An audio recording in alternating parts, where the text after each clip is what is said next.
Like an intro song. Beep, beep, beep, beep. It's time to start. Hi, I'm Rachel. Welcome to the Unfiltered Guide to Parenting podcast. Here with me, I have two of my favorite people and wonderful therapists and teachers at the bar. I'm Alex. Hi, I am also Rachel. Alex is a speech language pathologist, and Rachel is an occupational therapist. And we are going to talk to you today about Developmental milestones. Yes. Developmental milestones and the role of pediatricians in that, the role of therapists in that, and the role of your mommy and daddy guts in conversation. So my question to you guys is, how important in your therapy world are developmental milestones? So important. Right. Because I know a lot of parents, I hear them say, I don't want to compare my kid to other kids. Because, we don't want to do that all the time. But there is a reason that there are developmental milestones, because we want to make sure kids are progressing in their development and continuing to grow and learn. And a lot of those milestones lead to the next thing. And if they're behind in the first one, now we're moving forward. Yeah, it's like a little pyramid that stair steps on each other, right? Mm-hmm. Or like a road. One step down the road. So I feel like the question I get a lot is which milestones to look at. Because if you look at different sources, you kind of see some differing information out there. Now we've got social media adding to it. So what do you guys tend to recommend first? I've looked at tough because a lot of people, their initial go-to is their pediatrician. Is the question. Like you said, social media is super, super, super prevalent in the world of milestones. I feel like parts of the CDC milestone tracker are pretty good. Mm-hmm. Mine is crawling. Your kids have to crawl. They have to crawl. And if they don't crawl for mobility before they start walking, later they have to crawl for animal walks or through tunnels or playing, that bilateral coordination, that being able to run and catch a ball later, all those things. Handwriting, is it handwriting so they do with crawling? Yeah, even connected to eating. Crawling is connected to eating, things like that. We see a lot of late eaters or late transitions to solids. They didn't crawl. I feel like the CDC took crawling out of the milestones. That's why we're going on a rampage right now. That was recent. And I feel like therapists all over were like, who decided this? And since the outrage about crawling. Yeah.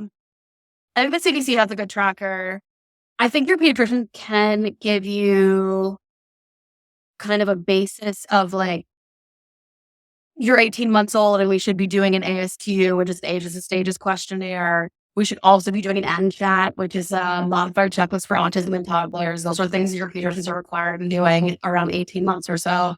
If you're flagging on that, I therapy immediately. Not a wait and see, not an option. And by flagging, she means the pediatrician performed the assessment and said that there are some areas of concern. That's flag. I'm giving them Rachel definitions. What is it? Encyclopedia. Okay, I was like, I don't know. I'm not that word. But yes, we hear a lot from families that we see for therapy that I was concerned at 6 months, I was concerned at 9 months, I was concerned at 8 months, whatever. And then we're 20 months old and we're just getting into therapy and the pediatricians are pushing this wait and see. They're just a boy, let them grow out of it. How many kids do we see that grow out of things? Not many. I mean, don't get me wrong. You see some that grow out of it, but my philosophy is always the opposite. It's not less is more. In this case, less is bad. Why would we not start providing help right away? If worst case scenario, you start therapy, they catch up and your therapist is like, you know what? We actually don't have concerns anymore. Yay, have a graduation party, stop therapy, and you're good to go. The only problem I see is when we don't do that. And now we're 20 months and we're even farther behind. Or even just do evaluation and maybe they don't qualify for therapy, but now we at least checked. We know we had a therapist look at them because pediatrician will hear from parents are super fast. They don't spend the time with your kid that you do as a parent and your kid better. But having them do a full evaluation where a therapist spends some time they might be like, no, they don't need therapy for now. Try these things and this will help. And then you can always go back for another evaluation. And like, listen, we're not ripping on pediatricians by any means.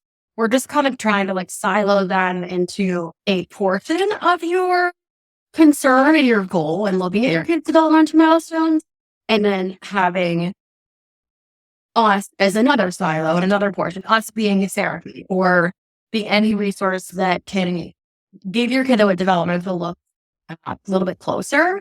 Because like we said, the developmental milestones, like they stack on each other.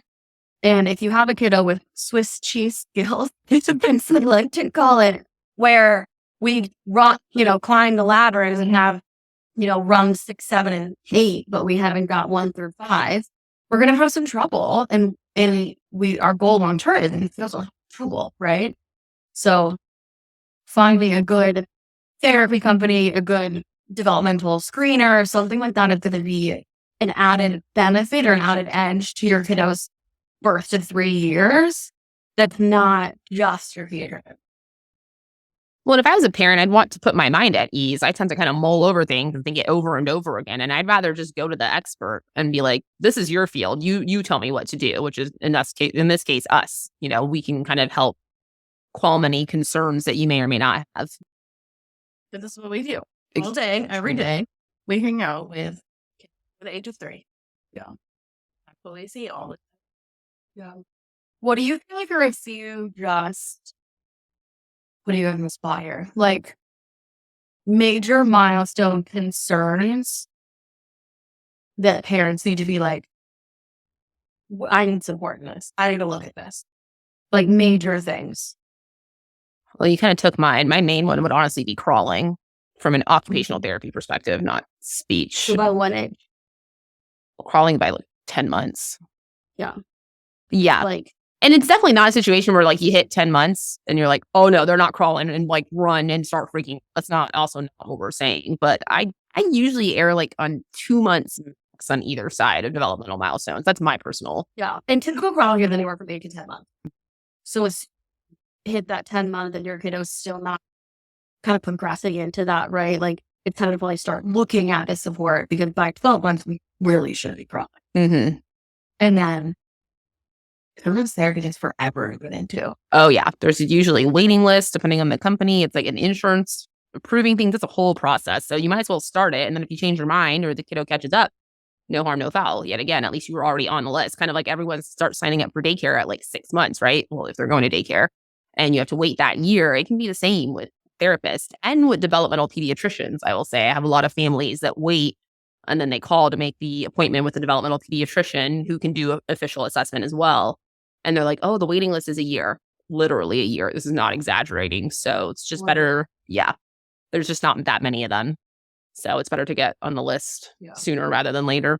And developmental pediatricians, I get to be your encyclopedia now. Oh, thank you. Developmental pediatricians are specialized pediatricians that have additional training in development and then developmental disorders. Developmental disorders are things like autism, ADHD. I'm thinking the most common ones. So they have additional training to be able to diagnose that stuff. And they're in addition to your regular pediatrician that does your well checks, your shots, your vaccines, all that kind of stuff, right? So they're an additional person that you would go to if you're having relatively significant concerns with your kid's development. Like I said, in addition to your regular pediatrician. Yeah. Going back to your question, from the speech perspective, I feel like a huge thing that gets looked over, well, there's two. It's receptive language. How much does your kid understand and show you they understand? I hear all the time, like, they understand everything. And it's like, how do you know? And then we'll ask the kid, like, oh, go find the ball. And the kid doesn't respond. It's like, well, that shows me they either don't know what a ball is or they don't know the interaction, the social interaction piece of like, mom's telling me to do this thing, I'm going to go do it. That's a huge one, is receptive language. And then gestures. So you hear a lot of times like, oh, kid's not talking. That's like a very tangible thing that people see. Whereas gestures kind of get looked over. So there's a great handout online, 16 gestures by 16 months, that includes Blanket. So yeah, how do we do that? Bolo. Okay. It's like free and cheerful. Okay. That's not a little big word. Yeah. Yeah, but things like understanding yes, no questions, shaking their head. What? What's up here? Pointing, waving, clapping. Clapping like when they're excited about something because like you're clapping. Waving when someone walks in because they know like that means hello. Pointing to something they want to get you to pay attention to something. Shaking their head for no. They're showing you something as an early gesture that they're doing the classic like they show it to you. You think they're giving it to you, and then they take it back. They're just showing it to you, and that's a gesture too. Yeah. So like, I think we forget a lot of times that communication is more than just talking. Yeah. There's so much that comes before that. It's even just the responding, like name. Yeah. I feel like if kids are responding their name by like, Hillary. Yeah, right. Yeah. Your kids are responding if it's just like a year at the very least. That's Yeah. concern, Right. Yeah. Now, if you call them 85 different things, Yeah. you're not your baby. You're producing and Jody and Sarah and all the cute little tons. No, fine. Like pick one, maybe two. Let's stick to it. But if you're not getting any response for like 12 months, that's concerning, I think. Yeah. And like with that too, like we always want to rule out any hearing loss too. But a lot of times we hear about that. And before we start speech, to recommend that too. But let's rule it out. Let's make sure that they're hearing speech sounds clearly. Because another thing, they hear everything. And it's like they heard super loud sound, but they like the speech sounds that are very precise. Every pitch, every frequency, yeah, like all that. Audiologists know that. Yeah, those clips are not undergrads. Oh, No, dude, I barely remember what I had for breakfast today. come see out. Get out of all these milestones. I don't want to like hearing. There's a reason she's so loud. What? Who said that?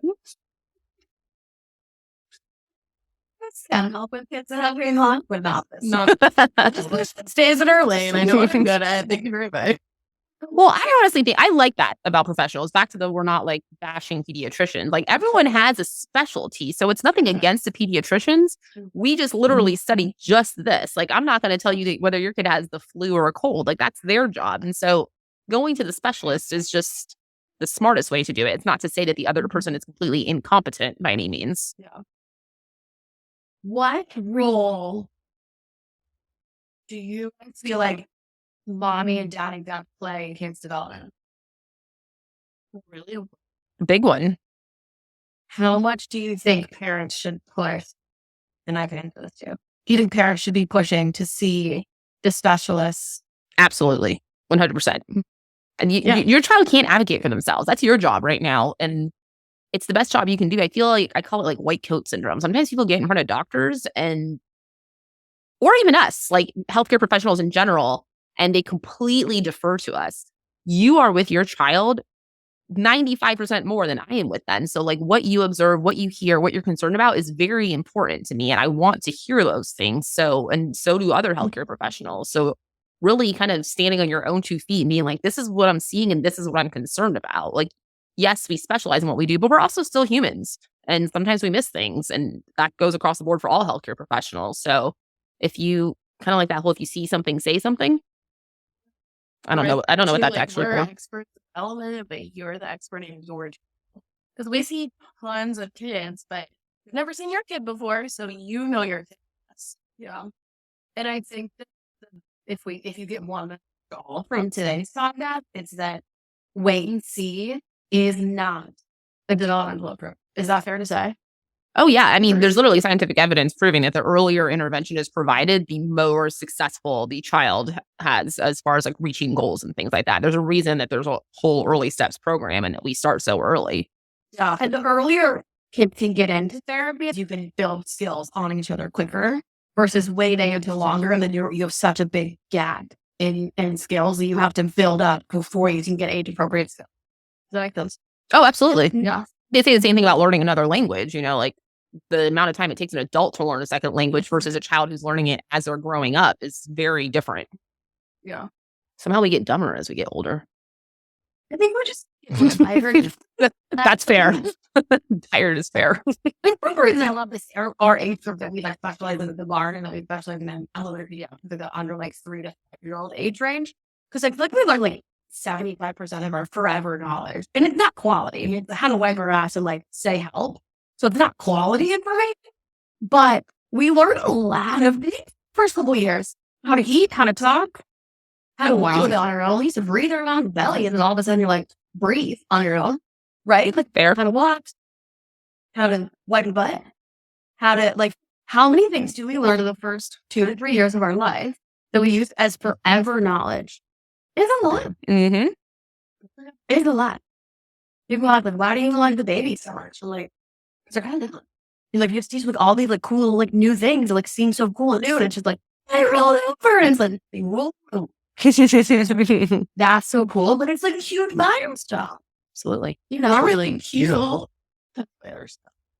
And they're jerks, but they're cute, so like you're okay with it. Sometimes they're so bad. They're so cute. They're so cute. So cute. What other things about development do you think are important? Anything? I would touch on a lot. So this one's kind of OT-ish. And it's not really it's not a developmental milestone necessarily. Well, it's just I've noticed people don't really look at how their child plays. And I feel like that is a big thing. Like, I'm like, what do they like to do for fun? And they're like, oh, listen to music. I'm like, what toy do they like to play with? Bubbles. And like they're not actually interacting with toys. And to me, that's already showing us that we might be struggling with like attention, not this whole ADHD thing. I'm not gonna pop out words like that, but like making sure your kid can like sit down and play with a toy or sit down and do some pretend play depending on their age is important. Not just that they're like kind of bopping around a playroom full of toys and touching everything for 2 seconds, but not having meaningful, purposeful, functional play with the toy. Does that make sense? Yeah, and they also like interaction with the toy, because an interaction with the toy with another person I think is important too, especially for communication. Yeah, because there's nothing wrong necessarily with kid wanting to play with the toy non-functionally. It just may mean that we need to teach them in a different way to gain skills for independence than we would teach a kid that already has those functional play skills. Does that make sense? Yeah.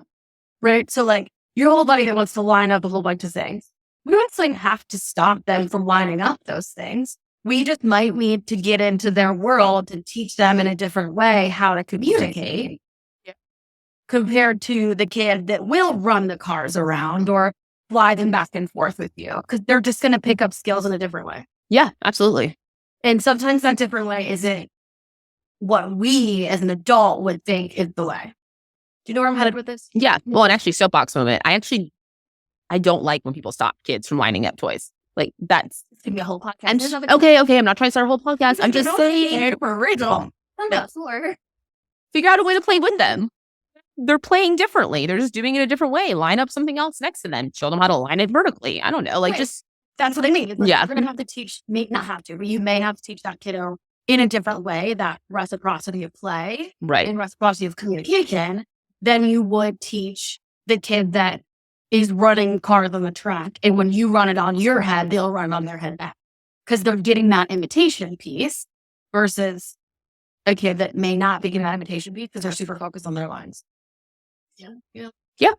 So I think just looking at those things like that may be a little bit different than what you see with other kids isn't wrong. It just means they might need a different way of learning, and we can help with that. I think going back to what you were saying too about like parents really paying attention to how their kids play, I feel like we kind of, as we get older, not us, because this is what we do all the time, but adults in general forget how to play and like don't know how to play. And it's like, oh, absolutely. We live in a kid world, but like I forget that a lot of adults don't. They live in the adult world. Not me. No, thank you. So like they're living their adult life, and now they have this tiny human that they're supposed to play with, and they haven't played since they were a kid. So for them, they're like, this is new and scary, and I forgot how to do this. And we're like, we jump in on the floor and we're like, let's roll the doors, crunching things, and we know how to play. But for parents, they don't know how to play a lot of the time. So what should they do about that? You gonna teach a course on how to We did workshop in the bar. Yeah. I mean, if we have to put it like no, I mean, honestly, I used to work with older kids and transition to younger kids. And my first couple of times I was like, oh my gosh, I don't know what to do with a very young kid. I don't remember. And it took a while to get myself. family. Yeah, that's my bad. But now it's like second nature. But as a parent, I can see how it's not second nature. And it's also okay to say that it's not second nature. I think we all also think we're supposed to be like this perfect superhero parent that knows how to do all the play. And it's okay to say you don't. It's the only way you're going to learn. And I say it all the time, like, as a parent, you don't have to know everything. You just have to follow that instinct of when you need to ask for help and knowing where to turn for that help. Mhm. I had to put it. She says that all the time. Yeah. I feel like if I had to put it super simply, the play is much lower level than you think. Back to the little kids are kind of dumb. Like, I think a lot of times as adults, we come in with this big elaborate play scheme and they're like, what are you talking about? We're like, we're going to cook the pasta. We're going to season it, put it in the microwave. And they're like, I don't even know what pasta is. Like, it's back it up. So just like kind of taking it back a couple notches will probably get you on the sweet spot. Yeah.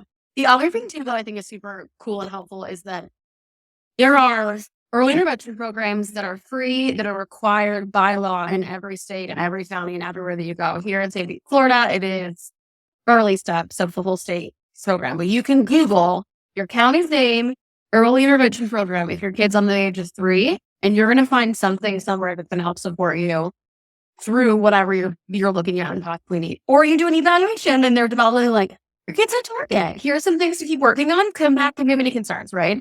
If your kid's a little bit older, you can look into the school systems. They also have support with that. It's something different in every state. But there's resources out there to help. And then there's things like us, the Barn, which is a great resource in the area that you can come and do classes and play and see a therapist, not in an official capacity, but just watch how we interact with kids. And listen, and we look at their world nicely and lovingly and like supportively, but we're gonna let you know. I mean, I want someone to tell me, like, if my hair looks bad and I was taking like wedding pictures, I want someone to be like, yo, your hair looks bad. I'm sitting here like cramming just yeah. Okay. I just match the trees. Oh. Anyways. So that's helpful. Do people take me seriously? Like, do they process the things that I said? I feel like they should. You say really smart thing, and then you walk your down. Maybe this should have been an auditory podcast only. Maybe the video was a bad choice. Audio things are going to be like, it's not we're here. Like, what are you talking? That's true. Although actually, this is on audio only for Apple. I think it is. So where's the video go? Never mind. I'm going down a path. I'm not a techie person. I prefer a specialist for that. I'm not a specialist for a podcast. Shout out Nicole, one of girl. She gave me the time to do all this. Oh, nice. Because this is her world and this is her field. And she gets 3 hours with me and taught me how to do all the things. Look how great it is. Yep. So, anyways. Final thoughts on milestones, pediatricians. Anything? Trust your gut. Speak your mind. How am I supposed to follow that? What she said. Ditto. Yes. Like I said earlier, the number one thing is if you feel like anything is off or you feel like as a parent you're concerned, don't let anybody brush your concerns. Continue to push, continue to ask, continue to advocate, be empowered to push and advocate for your kid. And let them say no, like let them say like nothing, you don't need anything, and then but ask to go see the specialist for all the things. You dragon? You got dragon? 2 minutes. Your final thought. No, I did. What Ricky said. You're so good. Try one more time on your own. You're right. This is a live therapy session, people. In progress. But for adults. I was just say that, but I it's funny. I know exactly. Okay, we're gonna final thoughts on milestones and pediatricians for parents.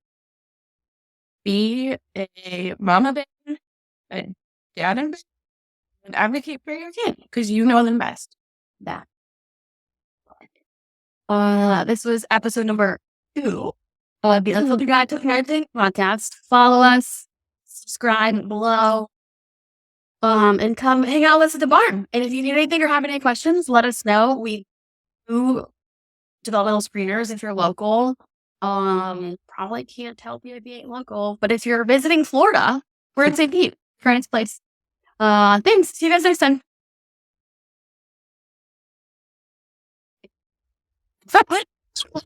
I was like, wait, this is the one thing I'm supposed to do. Just wait. Thanks for listening. Hope to see you back soon. Subscribe below.